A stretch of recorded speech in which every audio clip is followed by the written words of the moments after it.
네, 하나님께서 우리에게 주시는 말씀은 시편입니다. 시편 91편입니다. 시편 91편 1절 2절입니다. 시편 91편 1절 2절 네, 2절입니다. 다 같이 한 목소리로 읽도록 하겠습니다. 다 찾으셨죠? 네, 다 같이 읽어봅시다. 시작! 지존자의 은밀한 곳에 거주하며 전능자의 그늘 아래 사는 자여, 나는 여호와를 향하여 말하기를 그는 나의 피난처요 나의 요새요 내가 의뢰하는 하나님이라 하리니. 네, 우리 한 번 더 1절 2절 다 같이 읽어봅시다. 시작! 지존자의 은밀한 곳에 거주하며 전능자의 그늘 안에 사는 자여, 나는 여호와를 향하여 말하기를 그는 나의 피난처요 나의 요새요 내가 의뢰하는 하나님이라 하리니. 아멘. 네, 하나님께서 우리에게 주시는 말씀의 제목은 하나님께서 집중하는 사람은 누구인가? 하나님께서 집중하는 사람은 누구인가? 라는 제목으로 말씀을 선포하도록 하겠습니다. 우리 옆사람과 앞뒤 사람과 인사합시다. 하나님께서 당신을 집중하십니다. 하나님께서 당신을 집중하십니다. 아멘. 믿으십니까? 아멘. 아멘. 하나님께서 우리를 집중하고 계십니다. 저와 여러분을 집중하고 계십니다. 그 하나님의 눈빛과 그 하나님의 놀라운 성품을 우리가 마음속에 품기를 원합니다. 성경에서 전염병을 보면은 전염병은 하나님의 심판으로 보여집니다. 하나님의 심판의 도구가 전염병이었다는 것을 구약을 통해서 알 수 있습니다. 출애굽을 할 때 애굽 사람들에게 전염병을 내려서 하나님이 살아계신다는 것을 알려줬습니다. 전염병이 애굽 전체에 창궐하게 되고 그를 통하여 하나님이 아닌 다른 것들에 집중하고 있는 것을 다 잘라내고 있습니다. 그런데 놀라운 건 뭐냐면 하나님의 백성들, 이스라엘 백성들은 전염병에서도 살아났다는 겁니다. 전염병에도 불구하고 하나님의 백성들은 하나님께서 생명을 연장시켜 주셨다는 겁니다. 아멘. 네, 우리에게 고난과 우리에게 슬픔과 여러 가지 우리가 생각하는 전염병이라고 하는 것들에서 하나님이 우리를 이끌어 주실 줄을 믿습니다. 하나님 우리에게 생명을 주실 줄을 믿습니다. 결국은 뭐냐면 전염병을 통하여 하나님의 백성과 그렇지 않은 자를 나누는 가장 중요한 징벌의 수단이었다는 겁니다. 여러분, 고난과 고통 속에서 이게 우리에게 전염병이라 생각한다면 하나님의 심판으로 받아들이고 이 심판 가운데 하나님 편에 서는 귀한 백성 되기를 원합니다. 이스라엘 백성들도 하나님 편에 설 수 있는 귀한 시간과 그 시절이 바로 전염병이었다는 거죠. 여러분, 이 전염병은 시작에 불과합니다. 요한계시록에 보면 예수님께서 다시 오실 때에 전염병뿐만이 아니라 세상이 망한다라고 되어 있습니다. 아마게돈이 올 때 예수님이 다시 오실 때 이 세상엔 더 이상 희망의 땅이 아니다. 더 이상 볼 것이 없다. 모든 것이 망하고 결국 하나님의 나라만, 하나님의 말씀만 남을 것이다 라는 것을 알 수 있습니다. 결국 뭐예요? 우리 또한 마지막 때에 하나님께서 말씀하시는 이 전염병에 우리도 속할 수 있다는 것을 항상 염두해야 됩니다. 그렇지만 그 심판에서도 하나님의 사람들, 저와 여러분, 우리 글로벌 비전교회 모든 크리스찬들, 하나님의 백성들은 이 심판에서도 보호하십니다. 아멘. 보호하시는 하나님을 바라보기를 원합니다. 보호하시는 하나님의 은혜를 누리며 살기를 소망합니다. 네, 우리 옆사람과 인사합시다. 하나님이 당신을 보호하십니다. 그렇기 때문에 하나님의 보호하심을 우리가 믿음으로 선포해야 합니다. 의인은 반드시 믿음으로 사는 삶이라고 성경은 말하고 있습니다. 로마서 1장 17절입니다.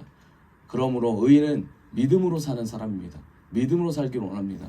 주님 주시는 이 믿음이 얼마나 귀한 것이고 얼마나 값진 것인지를 우리가 삶 속에서 이 능력을 행하기를 원합니다. 여러분, 하나님과 사단의 싸움이 일어나고 있습니다. 하나님과 사단의 싸움은 끊임없이 지금까지 앞으로 죽을 때까지 주님 오신 날까지 일어나고 있습니다. 세상 나라와 하나님의 나라, 사단과 하나님의 영, 성령의 영, 하나님의 것들이 싸우고 있습니다. 여러분, 어느 편에 서실 겁니까?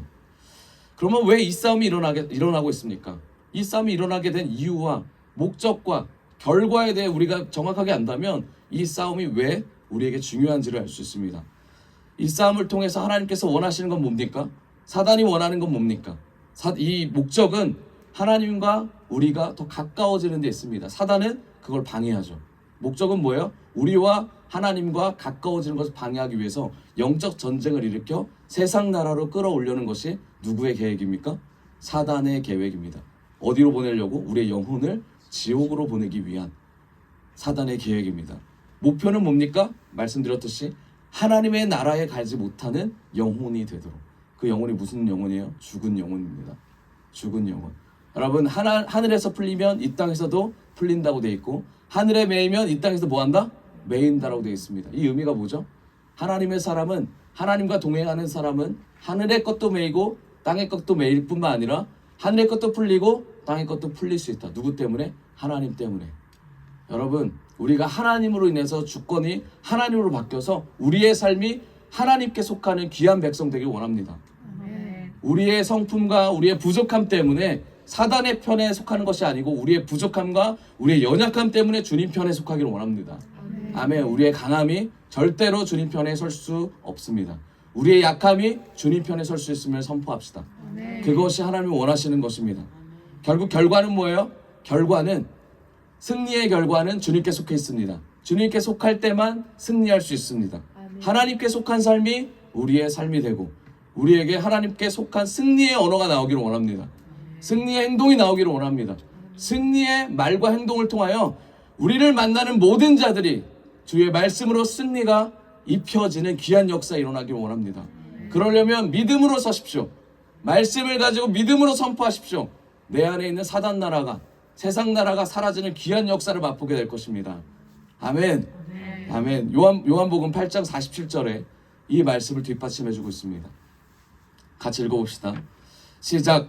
하나님께 속한 자는 하나님의 말씀을 듣나니 너희가 그렇지 아니함은 하나님께 속하지 아니하였음이로다. 아멘. 하나님께 속하지 아니하는 자는 하나님의 말을 듣지 못합니다. 아무리 좋은 말, 아무리 말씀을 말해도 하나님께 속한 자만 이 말을 들을 수 있습니다. 아멘. 하나님께 속하기를 선포하십시오. 매일 매순간 하나님, 내가 하나님의 나라에 속하는 주의 자녀 되기를 원합니다. 내 영혼이 주님께 옮겨지기를 원합니다. 하나님께 속한 자가 돼서 하나님의 법칙을 따르는 자가 되기를 원합니다. 하나님의 법칙을 따르기 위해서 우리는 매 순간 하나님의 나라를 사모해야 될 줄 믿습니다. 여러분 우리가 대한민국 국민이잖아요. 그렇죠? 대한민국 국민이 대한민국 법을 따르지 북한 법을 따르겠습니까? 미국 법을 따르겠습니까? 모든 법들이 있습니다. 그렇지만 우리는 하나님의 자녀로서 하나님의 법을 따라야 될 줄 믿습니다. 하나님께 속한 자만 하나님의 법을 볼 수 있고 하나님의 법을 보는 자만이 하나님의 나라에 속할 수 있다는 것입니다. 이게 명확한 하나님이 주신 진리라는 거예요. 그 진리 왕국의 대표가 누굽니까? 왕이 누구예요? 하나님이시며 예수 그리스도이십니다. 예수님을 선포하는 자만이 하나님께 속한 자로서 살 수 있다는 거예요. 반대로 말하면 뭡니까? 내 주장, 내 생각, 내 방법대로 나가는 사람은 하나님께 속하지 않은 자, 결국 사단 나라에 굴복해서 미혹의 영에 사로잡힌 자들이 바로 하나님 나라와 별개로 살아가는 자라는 걸 알 수 있습니다. 여러분, 그럼 우리는 어떤 언어를 써야 됩니까? 성경이 말하는 언어를 써야죠. 성경이 말하는 언어는 어떤 언어예요? 성경을 이해하려면, 성경을 받아들이고 말하려면 성경을 적은, 성경 기자가 받은, 성령을 받은 자, 그래서 성령이 우리 안에 충만해야 될 줄을 믿어요.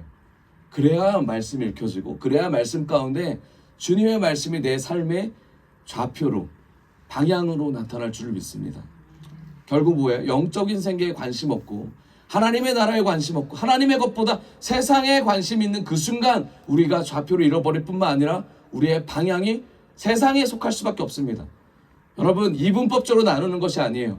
돈을 벌지 않고 기도만 하는 삶, 또는 뭐예요? 삶을 살지 않고 말씀으로만 나아가는, 이걸 말하는 것이 아닙니다.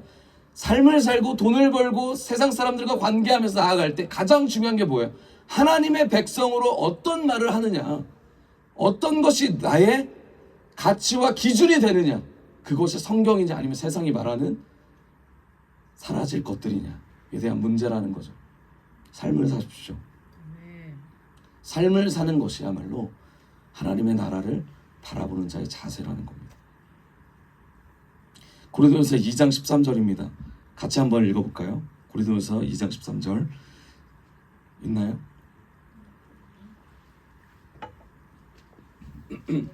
찾아봅시다. 고린도전서 2장 13절입니다. 같이 한번 읽어볼까요? 고린도전서 2장 13절 시작. 우리가 이것을 말하거니와 사람의 지혜가 가르친 말로 아니하고 오직 성령께서 가르친 것으로 하니 영적의 일은 영적인 것으로 분별하느니라. 아멘. 사람의 것으로 가르칠 수가 없고 오직 영적인 이는 영적인 것을 분별하느니라. 여러분 여기서 확실히 짚고 넘어가야 될 것은 영적인 일을 분별할 수 있는 능력은 어디서 나옵니까? 내가 영의 사람이라는 거예요. 영의 사람은 아까 말씀드렸듯이 하늘의 것을 말하는 사람입니다. 그런 사람은 내가 그냥 하나님이 주신 계시로 말하는 것이 아니라 말씀에 근거한 말을 하는 겁니다. 말씀을 가지고 이 말씀이 나에게 생명이 돼서 이 말씀을 선포하는 자가 말씀으로 사는 자고 하나님이 말씀하시는 언어를 하는 겁니다. 여러분 여기서 미혹이 찾아옵니다. 말씀을 모르는데 내가 말씀을 안다라고 이 말씀이 다른 사람에 적용된다라고 우리는 말할 수가 없어요. 세상은 그렇게 말합니다. 사단은 말해요. 뭐라고 말하냐면 마귀가 사단이 하나님을 알았던 아담한테 가서 하와한테 가서 했던 말이 있죠. 뭐라고 합니까? 하나님이 말한 말들 너 잘못 알고 있어 오해야 라고 말합니다. 하나님이 말한 말을 어떻게 합니까? 왜곡시킨다라는 거예요. 그거를 분별하라는 겁니다. 뭐를 통해서? 말씀을 통해서. 말씀이 없이 자기 생각이 들어가는 그 순간 우리는 죄를 범할 수밖에 없고 하나님과 끊어질 수밖에 없습니다. 하와가 그걸 분별하지 못했기 때문에 아담까지도 결국 어떻게 됐습니까? 끊어졌다라는 겁니다. 아담뿐만 아니죠. 우리 모두가 끊어진 상태가 되었다. 결국 분별이 그만큼 중요하다입니다. 여러분 우리가 그러면 하나님 앞에서 분별을 받고 성령의 역사 가운데 임하려면 하나님의 말씀을 들어야 되고 그 말씀 가운데 거해야 되는데 그럼 주님이 정말 찾고자 집중하시는 사람이 누굴까? 이게 핵심이라는 거죠. 하나님 앞에서 하나님의 말씀을 직접 듣는 자가 주의 말씀을 흔들림 없이 받아들일 수 있는 자 아니겠습니까? 그럼 하나님의 말씀을 직접 듣는 자가 되어야 되겠죠. 결국은 지성소로 들어가는 자입니다. 제가 아까 전에 평안 형제님이 찬양 인도할 때 좀 놀랐어요. 성소로 들어가자는 고백을 계속해서. 여러분 우리가 하나님의 말씀하시는 구약시대 때 말씀하신 그 성소 그리고 그 이후에 이제 지성소로 들어가야 되는 것입니다. 자, 우리가 시편 91편을 우리가 읽었는데 우리가 91편 이제 본론을 얘기할 건데 91편에 보면 하나님께 속한 자가 하나님이 누구신지에 대해 고백하는 내용이 91편에 대한 얘기가 나옵니다. 1절 2절에 보면은 이런 말이에요. 하나님이 누구십니까? 당신은 지존자이시고 전능자이십니다. 그리고 3절부터 쭉 보면 하나님이 우리를 어떻게 살게 하시는지에 대해서 이 시편 기자가 고백하게 됩니다. 여러분 하나님이 집중하시는 사람은 지성소에 거하는 자, 거하기를 원하는 자입니다. 그게 시편 91편 1절입니다. 같이 한번 읽어봅시다. 시편 91편 1절. 네, 같이 한번 읽어봅시다. 시작. 지존자의 은밀한 곳에 거주하며 전능자의 그늘 아래 사는 자요. 아멘. 아멘. 여러분 지성소가 뭐죠? 지성소 잘 아시죠? 하나님께 예배하던 곳이잖아요. 성소와 지성소로 나뉩니다. 그 가운데 뭐가 있습니까? 휘장이 있어요. 성소와 지성소. 그 전에는 뜰이 있습니다. 뜰에서 물두멍에서 손 씻고 이제 들어가서 성소에서 하나님께 매일매일 제사장이 예배하는 곳이 성소였어요. 그리고 한 달에 한 번 하나님께 받은 마음을 가지고 하나님께 다시 한번 제사장만 들어가서 예배하는 곳이 어디였다? 지성소였다라는 거예요. 성소는 의미가 거룩하다라는 의미고 지성소는 어떤 의미예요? 정말 진짜 정말 너무나 거룩하다라는 뜻이에요. 그럼 우리가 어디까지 가야 됩니까? 지성소까지 가야 됩니다. 여러분 하나님께서 만나주시는 곳은 어디예요? 지성소예요. 근데 우리가 갈 수 있는 곳은 어디입니까? 성소라는 거죠. 그런데 예수님께서 오시고 나서 어떻게 됐습니까? 휘장이 찢어졌어요. 신약이 넘어오고 나서 결국 어떤 일이 일어납니까? 지성소로 우리들도 하나님 앞에 나갈 수가 있다. 누구를 힘입어? 예수를 힘입어 나갈 수가 있다. 성소를 통하여 지성소까지 가는 인생이 되어야 된다는 거죠. 그럴 때 하나님이 직접 우리에게 말씀하시고 그 말씀을 받고 나아가는 귀한 하나님의 자녀로서 갈 수 있다는 겁니다. 지성소는 실제 존재하는 곳입니까? 존재하지 않는 곳입니까? 상상의 세계입니까? 아닙니까? 여러분 상상의 세계 아니에요. 실제로 존재하는 곳입니다. 그곳이 어떤 곳이에요? 하나님을 만나는 곳이에요.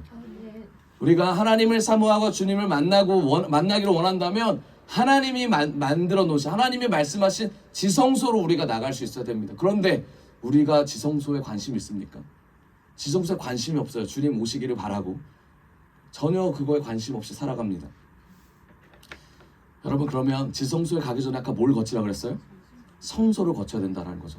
성소. 성소를 거쳐야 돼요. 근데 성경에 보면 우리가 성경에 이게 신약에 보면 예수님이 뭐라고 하셨냐면 너희가 나를 예배하러 왔을지라도 너희는 나의 뜰만 밟고 갈 뿐이다 라는 말씀 아시죠? 너희의 예배를 받지 않는다고 말하죠. 예배를 드리러 온 사람들도 어디까지 간다? 뜰까지 간다라는 거예요. 뜰까지. 근데 예배를 드렸다 안 드렸다? 안 드렸다. 안 드렸다. 그럼 어디까지 가야 된다? 먼저 성소로 가야 된다. 그럼 성소가 뭐냐? 성소가 뭐냐? 이게 중요한 거죠. 성소는 하나님께 예배를 드리는 자의 기본적인 소양이라는 거예요. 하나님께 예배를 드린 자의 기본적인 삶이라는 겁니다. 기본적인 삶이 뭘까?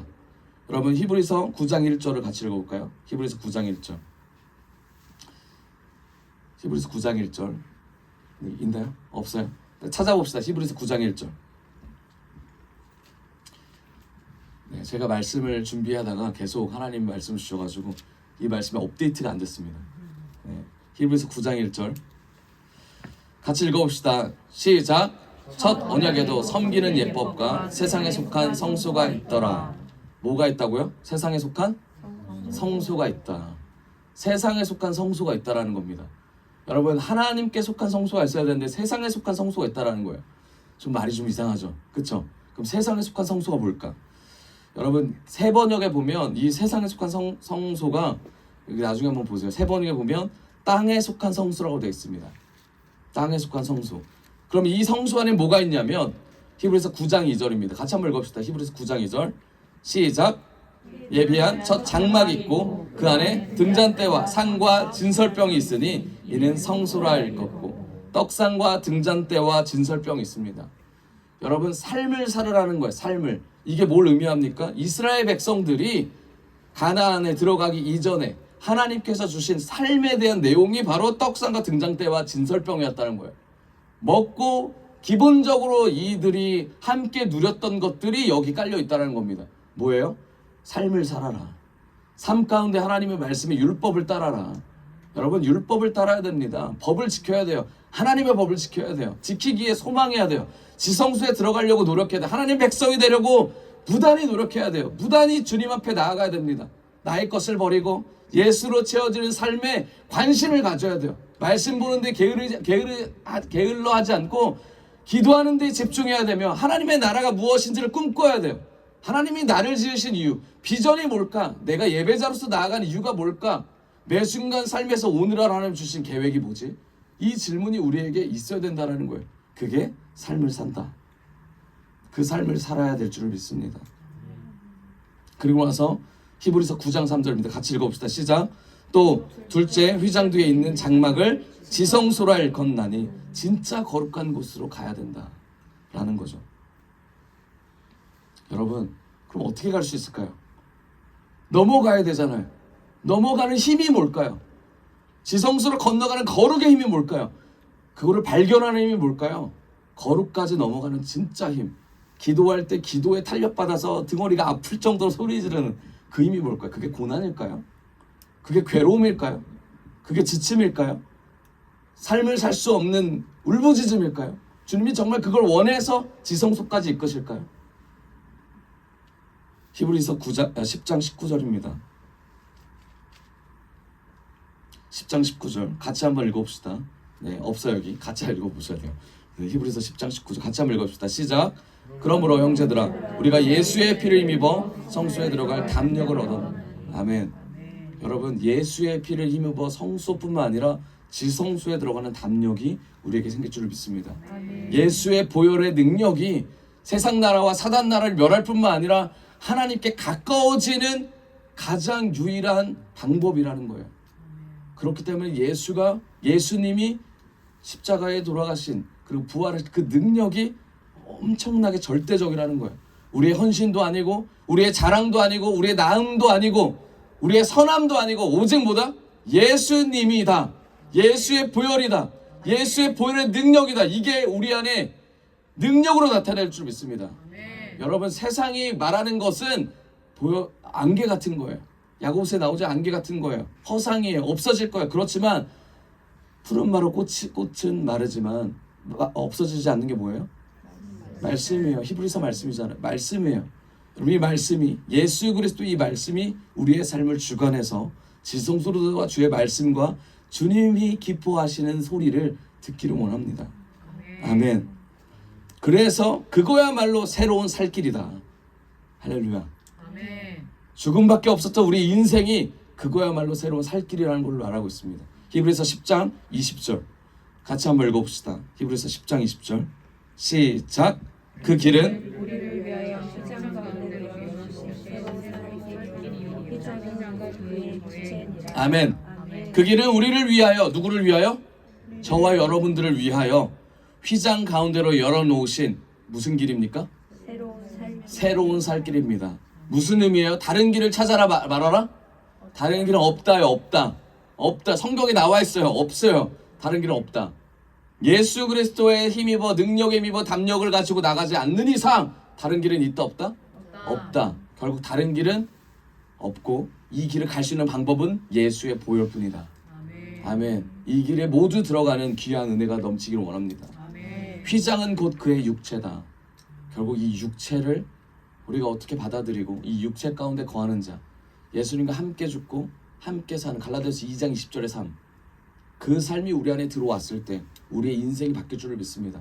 2장 19절은 뭐예요? 율법 안에 거했지만 율법으로 우리는 죽었다라고 돼 있어요. 그래서 율법을 통하여 우리가 죄인인 걸 알고 2장 20절 그 율법을 통하여 예수 그리스도만이 율법을 이기는 존재다 라는 것을 깨닫는 그 순간 그분이 누구 안에 있습니까?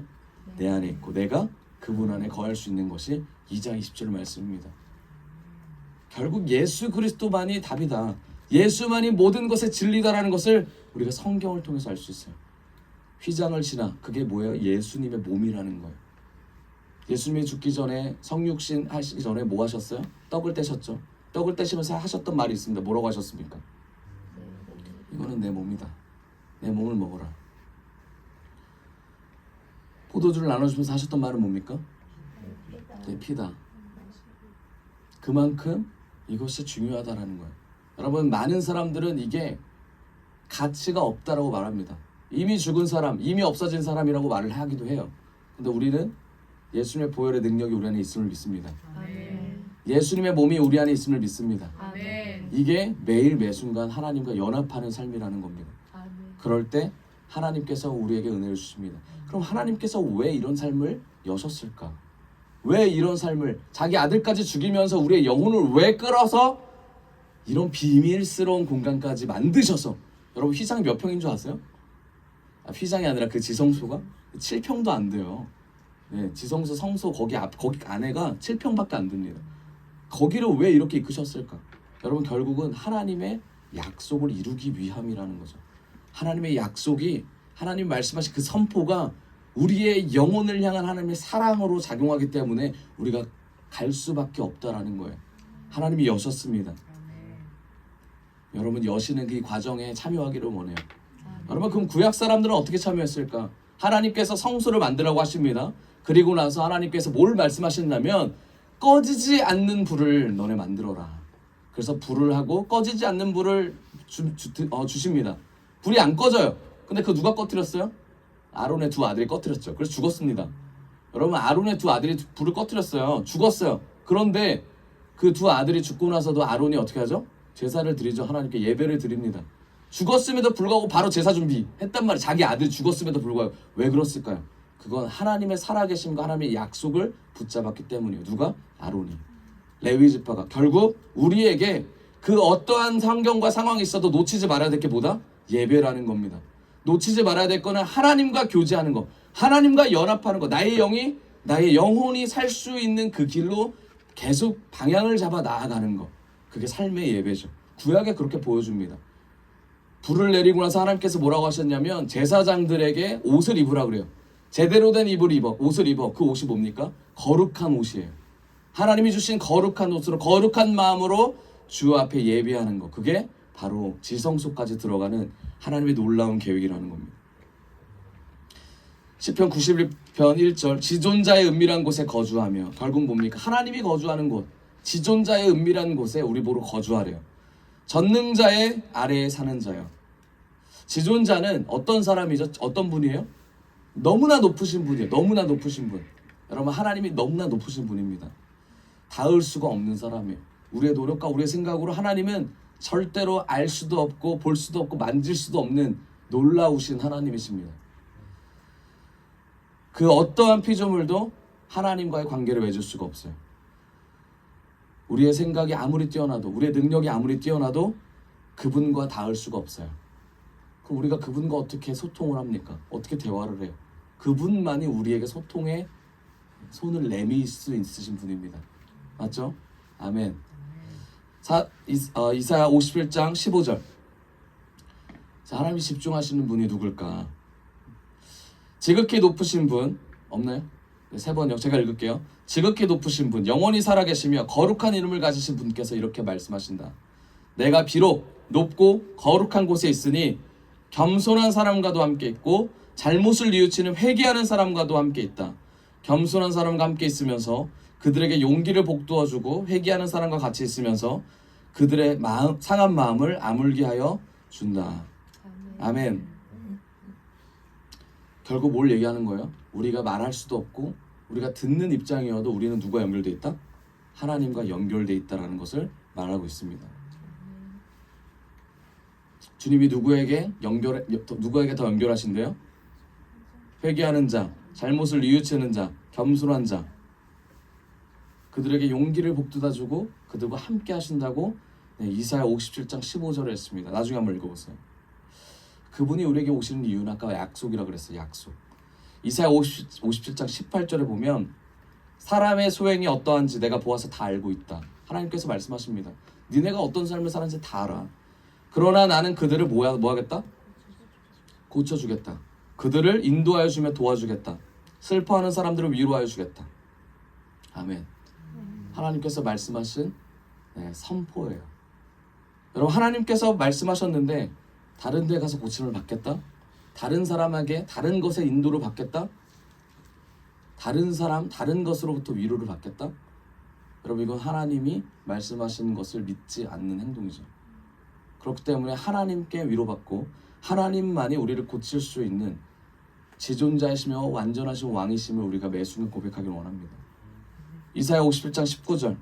이제 내가 말로 평화를 창조한다. 먼 곳에 있는 사람과 가까운 곳에 있는 사람에게 뭐가 있으래요? 평화가 있어라. 주님께서 약속하신다. 내가 너를 고쳐주마. 할렐루야. 하나님께서 본질적인 것을 우리에게 고치기를 원합니다. 이게 뭐예요? 회복이라는 겁니다. 회복은 뭡니까? 하나님과 다시 연합의 상태, 죄된 인간 이전의 상태를 만들기 원하는 거예요. 왜 그렇습니까? 하나님이 우리를 통하여 영광 받으시고 하나님이 우리를 통하여 소통하시고 아버지와 자녀의 관계를 유지하고 싶다는 것이 하나님의 백성의 하나님 법이에요. 하나님의 놀라우신 은혜예요. 여러분, 소망을 품으십시오. 믿음을 가지고 하나님의 아버지를 불러보세요. 주님 말씀하시죠. 주님, 제가 문을 열겠습니다. 내가 문 밖에 서서 두드리노니 너네가 열면 내가 그 안에 들어가겠다. 주님 말씀하시잖아요. 문을 여십시오. 마음을 여십시오. 주님 붙잡으십시오. 주님 외쳐보세요. 하나님 도와주십시오. 하나님 내 안에 오셔서 아버지의 권세를 다시 한번 보여주세요. 하나님 보혈의 능력을 믿을 수 있는 은혜를 주십시오. 하나님, 제 생각보다 하나님의 생각이 더 크고 하나님, 제가 하나님의 뜻을 따를 수 있도록 주님 끝까지 저를 보호하여 주시옵소서. 하나님, 주님 와주시고 저를 하나님의 백성으로 살게 하여 주십시오. 이 고백을 하는 순간 우리의 주인이 누가 됩니까? 하나님으로 바뀐다라는 거예요. 하나님으로 바뀌는 인생이 어떤 인생일까요? 해보십시오. 하나님의 삶이 하나님이 원하시는 삶을 살 수밖에 없습니다. 여러분, 간단하게 말해서 연봉이 500만 원이고 500만 원 연봉 너무 작네요. 근데 5천만 원이고 네, 500만 원 제 기준에서 5천만 원이고 500억이 사람이라고 해봐요. 삶이 같겠습니까? 삶이 다르다는 거예요. 삶이 달라요. 5천만 원인 사람은 명품 휘감기 바쁘지만 500억을 가진 사람은 뭐예요? 편한 거 찾겠죠. 내 몸에 맞는 거 찾겠죠. 안 그러겠어요? 명품이 중요합니까? 중요하지 않다라는 거예요. 여러분, 가품을 갖고 다니면 가품을 보는 사람을 멀리하게 돼요. 진품과 가품을 구별하는 사람을 멀리하게 돼요. 근데 가품을 차고 다니면서 진품이 내 집에 있다면 100개, 200개 갖고 있다면 가품을 차도 뭐라 그래요? 진짜 내가 집에 갖고 있어. 여러분, 이게 어디서 나오는 줄 아세요? 박물관에 가보면 다 가품이에요. 박물관에 가서 전시되는 건 웬만한 건 가품이에요. 다 모작이란 말이에요. 다 어디다 놔둬요? 수장고에 놓는단 말이죠. 다 밑에 놔둬요. 근데 사람들이 가품 진품 따집니까? 진짜 가가지고 이게 진짜네 가짜네 따져요? 있는 그 자체를 본다는 거예요. 박물관에서 그럼 돈 받으면 안 되잖아요. 왜 돈 받아요? 진짜를 갖고 있으니까. 진짜를 갖고 있으니까 가서 보는 거예요. 가서 전시하는 거예요. 여러분 우리 안에 진짜가 있습니까?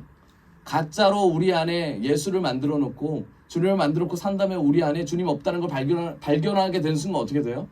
우리는 괴로워요. 슬퍼요. 이거밖에 안 되지 낙마하고 좌절할 수밖에 없어요. 진짜인 예수님이 우리 안에 있기를 원합니다. 진짜이신 예수님을 선포할 때 우리가 넘어져도 어때요? 내 안에 예수님으로 다시 일어나야지. 내가 쓰러져도 예수님이 내 안에 있으니 다시 일어날 수 힘이 있어. 누가 뭐라 해도 결국은 일어날 수 있는 신앙, 일어날 수 있는 오뚜기 같은 주님의 자녀라는 겁니다. 여러분 이게 복음의 능력이에요. 복음의 힘이에요. 진짜를 품읍시다. 진짜를 가지세요. 그분이 우리 안에 거하시면 일어나는 것에서 끝나는 게 아니에요. 천국을 소유한 자가 된대요. 하나님의 백성으로 하나님의 것이 우리 안에 임한대요. 놀랍지 않으세요? 저만 놀랍니까? 여러분 이런 믿음이 우리 안에 있길 원합니다. 전능자 너무나 높으신 분이 우리 안에 거하시면 우리의 인생이 바뀐다라는 거죠. 여러분 여전히 어둡고 여전히 염려와 근심이 가득하세요? 여러분 이 염려와 근심 가운데 다시 한번 예수님께 이 자리를 내놓아 보세요. 다시 한번 붙잡아 봅시다. 다시 힘들지만 이 염려 근심 하나님 너무 많아요. 하나님 도와주십시오. 이걸 주님께 구하는 인생을 살기 원합니다. 제가 신학교를 다닐 때 트리니티를 이제 다닐 때 한 전도사님이었습니다. 한 전도사님이 저한테 와서 뭐라 하냐면 전도사님 삶이 되게 딱해 보여요. 그러는 거예요. 저한테 이제 물질이 없어서 딱하다는 얘기를 한 거죠. 그래서 제가 그 전사님 보면서 이랬어요. 그 전사님이 이미 결혼했거든요. 애도 있었어요. 그래서 그 전사님은 저랑 1살 차이 났어요. 그래서 그 전사를 보면서 전사님이 더 딱해 보여요. 제가 그랬어요. 근데 그 전사님이 저한테 그러는 거예요. 근데 딱한데 이거를 극복할 수 있는 방법이 있어요. 그러는 거예요. 그래서 제가 뭡니까 물어봤더니 제가 유니세프에서 일하는데요. 그러는 거예요. 그래서 저한테 자기가 유니세프에서 일하니까 저한테 거기에 취직을 시켜주겠다는 거예요. 그래서 제가 그러면은 수업 끝나고 다시 얘기합시다 그랬어요. 근데 그 전에 제가 뭐라 그랬냐면 아무리 유니세프여도 저는 사역도 있고 해서 못 갑니다. 제가 그랬거든요. 근데 그분이 뭐라 그랬냐면 자기도 사역하면서 유니세프의 직원으로 활동하고 있대요. 그래서 너무 좋다. 그래서 제가 물어봤습니다. 얼마를 버냐? 그랬더니 일하는 거에 따라 다르다라는 거예요. 좀 뭔가 이상했지만 일하는 거에 따라 다르다라는 말을 듣고 이제 수업 끝나고 저녁에 만나기로 했어요. 만났습니다. 본론부터 얘기했어요. 다 없애고 일하는 대로 돈을 번다는 게 무슨 말이냐. 거기부터 얘기해보자. 제가 그랬어요. 그랬더니 그분이 뭐라 했냐면 모든 시간이 보장되고 원하는 시간 다 되는데 이게 조금 힘들 수 있다. 그게 뭐냐면 유니세프에서 일하는 게 그 지하철 앞에서 스티커 붙이는 거 아세요? 네, 그 스티커 붙이는 사람으로 스티커를 나눠주면서 혐오와 멸시를 당하는 그거를 해야 된다는 거예요. 제가 그래서 그걸 듣고 뭐라 했냐면 그래서 우리 전사님 그걸 하고 있냐. 그래서 그분이 뭐라 했냐면 책임감을 가지고 가장으로서 삶을 열심히 삽니다. 그러는 거예요. 제가 그래서 그 지역을 나가봤어요. 한번 답사를 가봤습니다. 그런데 이분이 계속 옮겨 다니는 거예요. 지하철 내서 여기서 한 곳에서 장사하긴 그렇지만 여기서 스티커를 나눠주는 게 아니라 옮겨 다니는 거예요. 그런데 3호선 라인만 옮겨 다니는 거예요. 제가 물어봤습니다. 왜 3호선 라인만 옮겨 다닙니까? 그랬더니 3호선이 여유 있는 사람들이 많기 때문에 3호선 라인에서 티켓을 이 스티커를 팔면 들어주기도 하고 찍어주기도 하고 한다는 거예요. 2호선 라인으로 가봤더니 2호선 라인에서는 참패를 당했다는 거예요. 그래서 3호선 라인으로 이동을 하죠. 이제는 6호선 라인으로 넘어간다고 하더라고요.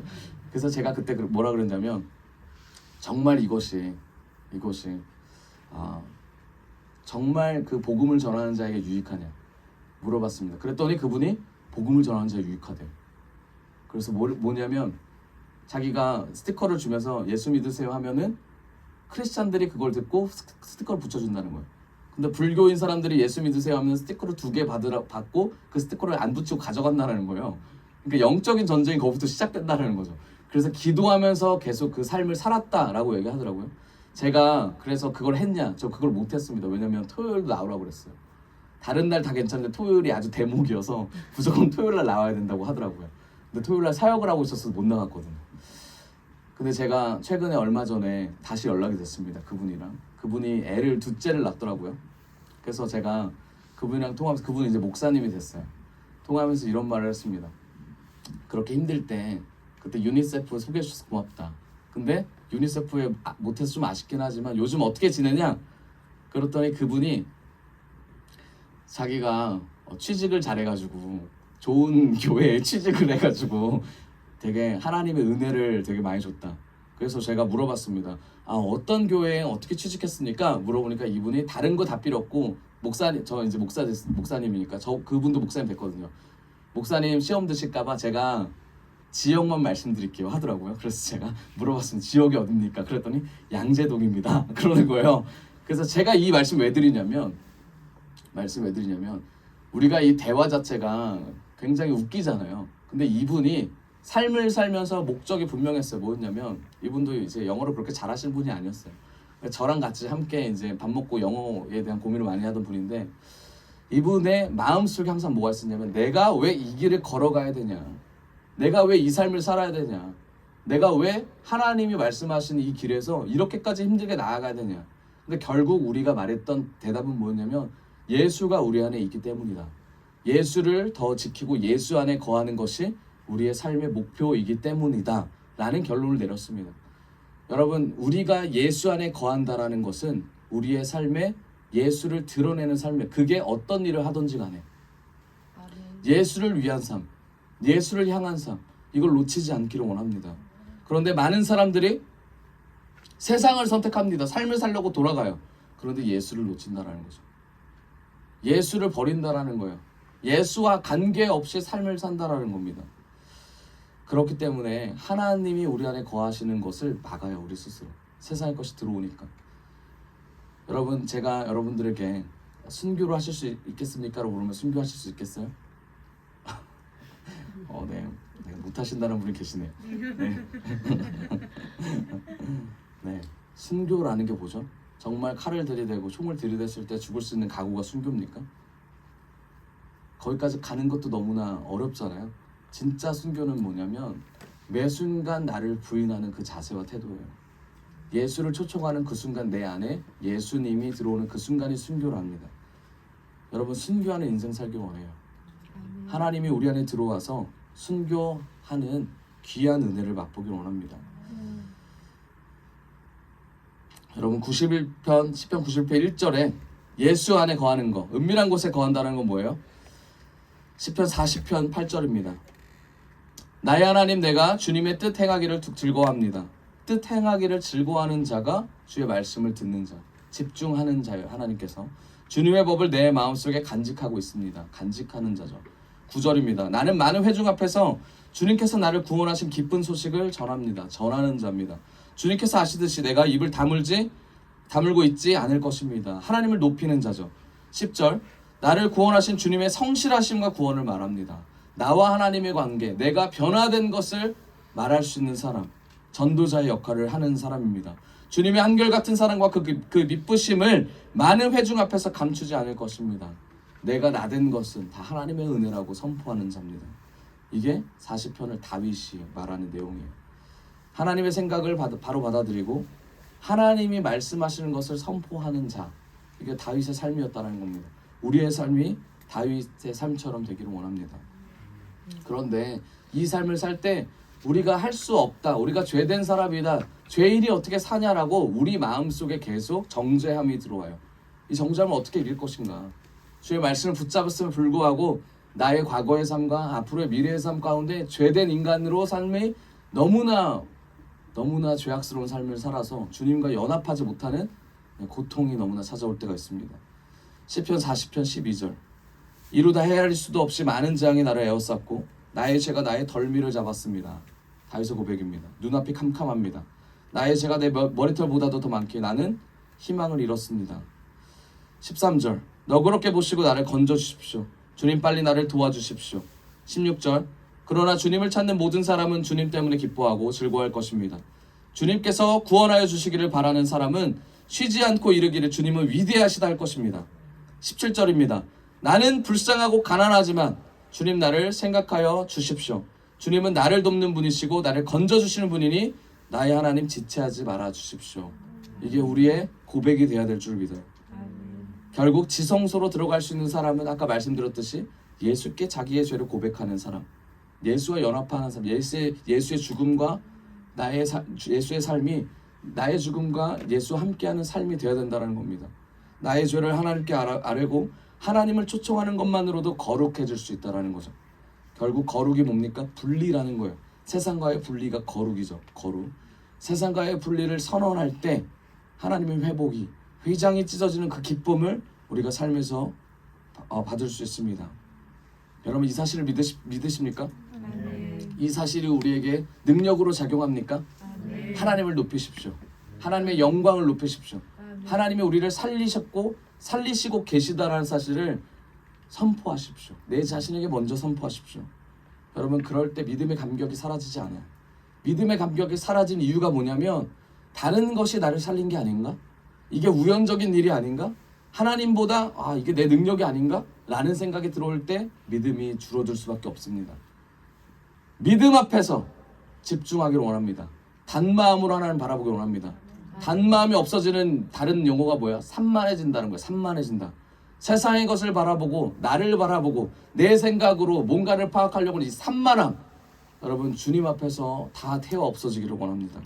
여러분 이것이 정말 중요합니다. 내게 임했던 나와 함께 하시는 하나님의 구원 역사가 내 안에 임하고 이게 능력으로 일어나도록 믿음으로 그날을 기억하며 하나님이 임하실 것을 계속 선포하며 성령을 초청하십시오. 산만해지는 것을 방해하는 모든 것들을 다 막아야 됩니다. 다 그 틈을 다 봉쇄해야 돼요. 다 잘라내야 돼요. 그것이 하나님 말씀하시는 하나님의 자녀에 된 자로서의 법칙이에요. 아멘. 결국 하나님을 만나려면 결국 뭡니까? 하나님이 계신 곳에 우리가 가야 된다는 거죠. 근데 또 어떤 방법으로 만날 수 있어요? 우리가 가만히 있는데 하나님이 뭐한다? 그냥 찾아오신다는 거죠. 아멘. 여러분 아까 말씀드렸던 것은 내가 자격을 가지고 주님을 찾아가는 것이 지성소 안으로 들어가는 거예요. 그렇죠? 자격. 그게 예수 그리스도의 자격이죠. 그럼 나를 만나러 오시는 분은 예수가 없어도 만나러 오시는, 그럴 수 있어요. 그렇지만 결국은 뭐야? 자격을 갖춰 가야 된다는 거죠. 우린 이걸 몰라요. 그렇기 때문에 무조건 내가 막 살면 주님 언젠가 오셔서 나 변화시키겠지. 여러분 그거는 너무 나의 인생, 나의 영혼을 그냥 던지는 거예요. 하나님이 살아계시면 내 인생 한번 바꿔보십시오. 여러분 이거는 하나님을 너무 모르는 거예요. 성경을 너무 모르는 거예요. 너무 오만한 거고 너무 교만한 거예요. 이게 누가 그랬습니까? 예수 당신이 메시아라면 십자가에서 내려와 봐라. 예수 당신이 메시아라면 여기를 왜 구원 못하냐? 왜 너 자신도 구원 하지 못하는데 무슨 메시아냐? 이 고백을 했던 유대인과 다를 바가 없습니다. 이 유대인은 율법을 알았던 자들이에요. 하나님을 알았던 자들, 메시아를 기다렸던 자들이에요. 자기를 구원하고자 했던, 구원에 대한 개념이 있었던 자들이에요. 물론 다르긴 했지만 여러분 이런 자들이 우리가 되지 않기를 원해요. 하나님 앞에 속하는 자들, 하나님이 우리에게 오셔서 우리가 하나님의 자녀로서 하나님과 만나는 귀한 영혼이 되기를 원합니다. 그래야 우리의 영혼이 살 수 있어요. 우리 영이 살 수 있습니다. 지존자의 은밀한 곳에 거하기를 원합니다. 정말 파격적인 이야기예요. 지존자의 은밀한 곳이 있다라는 것과 그곳에 거할 수 있다라는 건 정말 놀라운 얘기입니다. 결국 에베소서 2장 4절, 긍휼이 풍성하신 하나님이 우리를 사랑하신 그 큰 사랑으로 인하여 5절, 허물로 죽은 우리를 그리스도와 함께 살리셨고, 살리셨고, 뒤에 있죠. 너희는 은혜로 구원을 받은 것이라. 또 함께 일으키사 그리스도 예수 안에서 함께 하늘에 앉히시니, 그리스도와 함께 살리셨고, 그리고 함께 뭐 했다? 함께 보여주세요. 함께 일으키사, 그리고 뒤에 함께 하늘에 뭐 했다? 앉히셨다. 하나님의 법칙이에요. 단계입니다. 그리스도와 함께 살리고 함께 일으키는 거예요. 죽은 자가 바로 살아나는 게 아니에요. 살아나서 일어나는 게 아니에요. 살렸으면 그 다음에 단계가 있어요. 일어나셔야 돼요. 영혼이 살았다. 내가 하나님께 전진한다. 그럼 그 다음에 하나님의 일으키심을 경험하셔야 됩니다. 달려가셔야죠. 달려가셔야 돼요. 나 옛날에 죽은 목숨이었지. 여기서 끝나는 게 아니에요. 여기서 끝나는 게 아니에요. 히스기야와 뭐가 다릅니까? 다를 게 없어요. 그 다음 세대라고 하면 그 다음 세대를 키울 수 있는 역량을 주님께 더 간구해야죠. 함께 일으키셨어요. 그리고 나서 함께 하늘에 앉히기까지 하나님의 보좌 앞에 나아가야 됩니다. 결국 지성소로 가야 돼요. 그래서 에베소 2장 6절 또 함께 일으키사 그리스도 예수 안에서 함께 하늘에 앉히시니, 앉히신다는 것은 보좌를 얘기하는 거예요. 보좌. 그럼 이 보좌 앞에까지 나가는 귀한 백성 됩시다.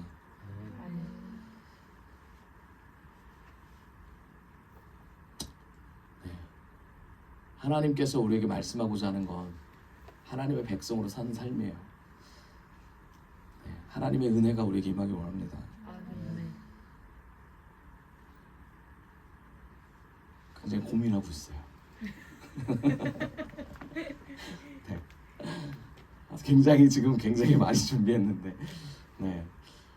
여러분 하나님의 사람이 됩시다. 하나님의 은혜를 누립시다. 네, 하나님과 보내는 시간이 소중하기를 원해요. 제가 이전엔 몰랐는데 하나님이 저랑 보내는 시간을 더 원하시더라고요. 그리고 우리가 하나님과 보내는 시간이 소중해질 때 하나님의 놀라운 하나님의 계획을 눈으로 볼 수 있습니다.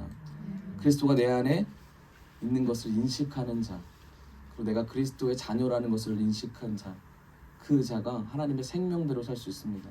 그걸 인식하지 못하는 자는 누굴까요? 그러면 누굴까요? 하나님이 내 안에 일어나지 않는 자. 하나님이 일어나지 않는다는 건 죽은 하나님이 내 안에 있습니까? 아니에요. 일어나지 않는다는 건 나와 하나님 관계가 없다는 거예요. 마지막으로 고린도후서 13장 4절입니다. 같이 한번 읽어봅시다. 13장 4절 시작. 그리스도께서 약하심으로 십자가에 못 박히셨으나 하나님의 능력으로 살아계시니 우리도 그 안에서 약하나 너희에게 대하여 하나님의 능력으로 그와 함께 살리라. 13장 5절 너희는 믿음 안에 있는가? 너희 자신을 시험하고 너희 자신을 확증하라. 예수 그리스도께서 너희 안에 계신 줄을 너희가 스스로 알지 못하느냐? 그렇지 않으면 너희는 버림받은 자다. 어떤 자가 모른대요? 다시 한번 읽으시나요? 어떤 자가 버림받은 자. 버림받은 자가 내 안에 있는 예수 그리스도의 생명 살아 계심을 모른대요. 버림받은 자가 되지 않기를 바랍니다. 하나님의 백성으로 나아갑시다. 네, 우리 이 시간 같이 찬양하며 나아가겠습니다.